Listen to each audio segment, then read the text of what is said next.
大家好，我黃子瑩。西九文化管理局就3個概念設計展開3個月嘅公眾諮詢，今日起展開巡迴展覽。西九文化區諮詢會表示，會搜集市民喜愛嘅特點，融入最終設計方案。黃家俊報道。行政長官曾蔭權接受一批青少年訪問嘅時候表示，會用包容嘅態度面對社會上嘅反對聲音。佢又講到自己細個時候反叛嘅經歷。是記者方東升報導。澳洲今日舉行大選，民意調查顯示，執政工黨同在野自由黨領導嘅聯盟都未能夠取得優勢。是記者潘一綿報導。由喺香港嘅澳洲公民到灣仔嘅澳洲總領事館投票。無線電視記者鄭希璇報導。瑪麗醫院成功進行全港首宗心臟肝臟同時移植手術。記者黃大軍報導。內地多個省區出現新一輪暴雨，長江上游嘅岷江、沱江以至東北嘅鴨綠江水位都超越警戒線，各地防汛形勢嚴峻。記者潘一綿報導。內地多個省區再發現含3聚氰胺奶粉，當局已經查明來源同流向，查封同召回超過200噸問題奶粉，拉咗40幾人。無線電視記者溫仲賢報導。伊朗嘅布什爾核電廠開始注入燃料，標誌伊朗首座核電廠正式運作。記者溫仲賢報導。先休息一陣，轉頭翻嚟會繼續。無線新聞強大編採團隊，新聞現場即時直達，更明快、更即時、更互動，專業主播實事求是、客觀持平。翻嚟新聞時間，多個中西區關注團體遊行抗議電車加價。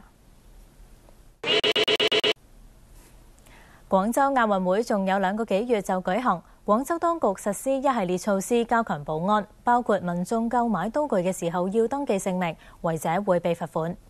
除咗管制刀具，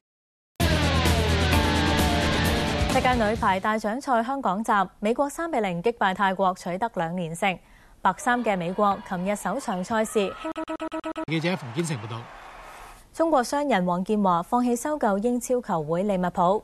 黃健華透過喺一出好嘅電影，即使過咗幾十年，觀眾仍然睇得津津樂道。但係電影菲林未必經得起時間考驗，往往會出現雪花。點樣先至可以令到電影歷久常新呢？高芳婷去電影資料館睇過。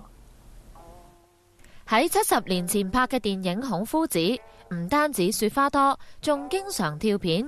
困苦到這樣。但係有咗現代數碼技術，令到電影可以重生。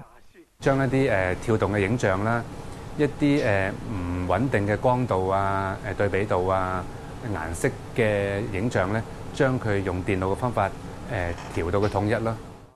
好似《孔夫子》呢一類嘅舊電影，修復員經常會接觸。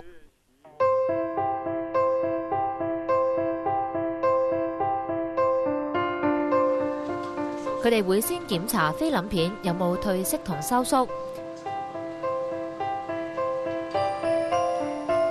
細到好似菲林旁邊嘅窿仔，亦都唔能夠忽略。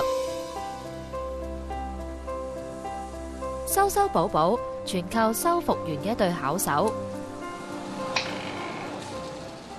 要檢測影音質素，一部聲畫編輯機就唔少得。透過呢個熒光幕啦，同埋佢嘅喇叭啦，睇到同聽到條片，究竟佢嘅聲音同埋佢嘅影像係咪穩定啦，同埋佢嗰個影像係咪連貫啦？沾有污漬嘅菲林一樣有辦法處理，利用超聲波洗片機，只需要10分鐘就可以清洗一卷60分鐘長嘅菲林。咁部機就會慢慢逐寸咁樣將條菲林浸落去清嘅液度，同埋用超音波將嗰啲污漬打走咁樣。資料館收藏嘅影片咧，全部咧都係擺呢一個儲存庫入邊㗎。為咗可以令到佢哋好好咁樣保存啦，呢度嘅環境咧長期保持喺攝氏4度，咁同相對濕度喺35%嘅狀態之下。修復員每隔2至3年就會重新檢視影片嘅狀況。無線電視記者高芳婷報道。睇埋天氣，預測大致天晴，下晝天氣酷熱，吹和緩東風。展望聽日短暫時間有陽光，隨後幾日風勢較大同有驟雨。